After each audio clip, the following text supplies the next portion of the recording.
नमस्कार दोस्तों मैं बता दूं कि भारत के chief justice B R Gavai का 6 महीना का कार्यकाल रहा और उनका कार्यकाल समाप्त हो चुकी है। और उस कार्यकाल में इन्होंने बहुत ही कार्य किए इस कार्यकाल में, और बहुजन समाज के लोगों के लिए संवैधानिक दायरे में रहकर आज पूरे भारत देश में जितने भी बहुजन समाज के लोग थे, सभी जाति धर्म के लिए वह न्याय दिलाने का कार्य किए, न्याय देने का कार्य किए। और पूरे भारत देश में बहुजन समाज आज गर्व से कर रहे हैं कि जो चीफ जस्टिस पहले जितने भी लोग आए थे उनसे पहले, उसके बाद जो बी आर गवई जो भारत के चीफ जस्टिस बने, ये कहीं ना कहीं हमारे लिए बहुत ही बड़ी कार्य करके गए हैं और ये गर्व की बात है। और उन्होंने जाते जाते भी बोल दिया कि मैं संवैधानिक रूप से संविधान के दायरे में रहकर बहुजन समाज के लोगों के लिए,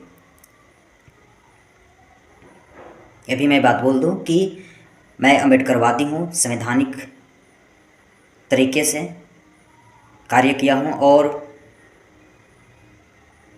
बौद्ध धर्म का मानने वाले हूँ। दोस्तों मैं बता दूं कि 14 मई को इनका शपथ ग्रहण हुआ था, 23 नवंबर को कार्यकाल समाप्त हो गया। दोस्तों बी आर गवई साहब तमाम लोगों को यह सुंदर बयान देकर गए हैं, जो कि बी आर गवई का जैसे ही 23 दिसंबर को कार्यकाल समाप्त हुआ, यह सुंदर सा बयान देकर गए हैं, बहुत ही अच्छा, जो कि इस बयान से सभी आज भारत देश के जितने भी लोग हैं, इनका विरोधी हो या इनका सपोर्टर हो, सभी लोग आज खुश हैं। और कहा जाता है कि लोग दुश्मनी पैदा करने वाले तो बहुत होते हैं, लेकिन लोग अगर अच्छे कार्य कर देते हैं तो उनके दुश्मन भी अपने दोस्त हो जाते हैं। तो आज चीफ जस्टिस भारत का समझिए कि भगवान होते हैं और न्याय देने का कार्य करते हैं। दोस्तों चीफ जस्टिस के तौर पे जस्टिस सूर्यकांत नाम का एक न्यायमूर्ति बनाया गया है चीफ जस्टिस, जो कि इनके कार्यकाल को समाप्त होने के बाद जस्टिस सूर्यकांत का न्यायमूर्ति बनाने का काम किया गया है भारत में। दोस्तों मैं बता दूं कि 7 देशों के शामिल हुए हैं राष्ट्रपति भवन के शपथ ग्रहण के समय। उस समय सभी लोग उपस्थित थे।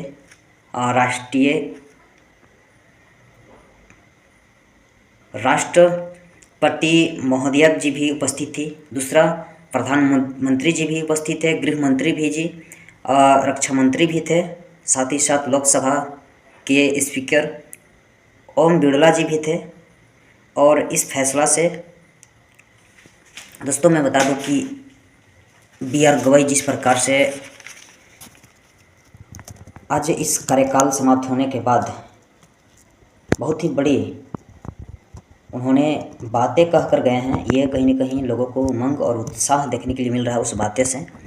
दोस्तों मैं बता दूं कि इस फैसला में सबसे फैसला जी जो कि 6 मंथ के अंदर जो फैसला सुनाए बी आर गवई, और सुंदर सा फैसला सुनाए। इनका पहला फैसला है बुलडोजर जस्टिस के खिलाफ, जो कि रोक लगनी चाहिए, इसका किसी भी गरीब का घर को नहीं तोड़ा जाना चाहिए, ये इन्होंने फैसला सुनाया। दूसरा, देश के अलग अलग हाईकोर्ट में एससी और ओबीसी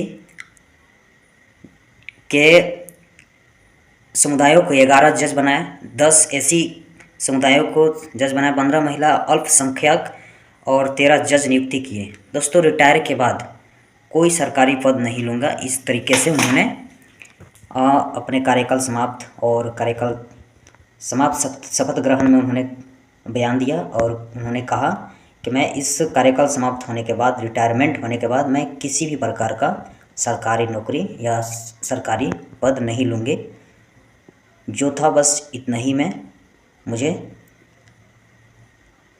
संतुष्टि है। दोस्तों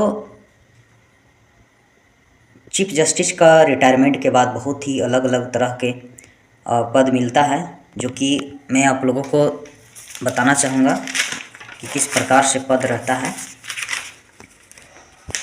रिटायर के बाद सरकारी आयोग या न्याय अधिकारियों प्रमुख सदस्य बनाए जाते हैं। दूसरा, राष्ट्रीय मानव अधिकार या सदस्य बनाए जा सकते हैं।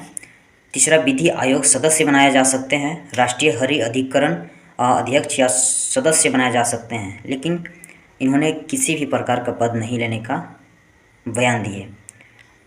दोस्तों, एक समझिए कि कानूनी विद्यालय में भी इनका जगह मिल सकता है। इनको किसी भी राज्य का राज्यपाल भी बनाया जा सकता है। और जिस प्रकार से आज भारत देश के लिए इन्होंने सभी को गर्व की बात कह कर गए हैं, सभी लोग आज इस बातों को शेयर करने में लगे हुए हैं और सभी लोग सैल्यूट कर रहे हैं, बहुजन समाज के लोग।